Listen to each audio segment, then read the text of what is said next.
Hi, I'm Russell. This is my wife, Rhonda. We have a R&R merchandise on 45 South in Jackson, and we have to offer various types of collectible glass, various collectibles, antiques, and vintage items that you might be interested in. Rhonda? Right. For example, we have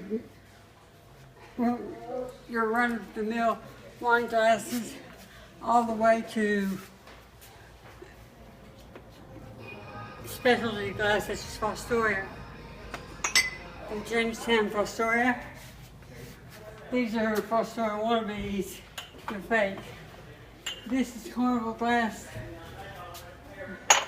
This is sandwich glass. It used to come in oatmeal. This is carnival in orange and blue. These are depression glasses. These are Vaseline glass. If you plug a black light in and turn on this stuff, will glow in the dark. All their leftover glass. We have these used to come in oatmeal. And have these collectible tins. I got these at a yard sale because the lady said she was just tired of them. I have. This is plastic, but it's an antique, so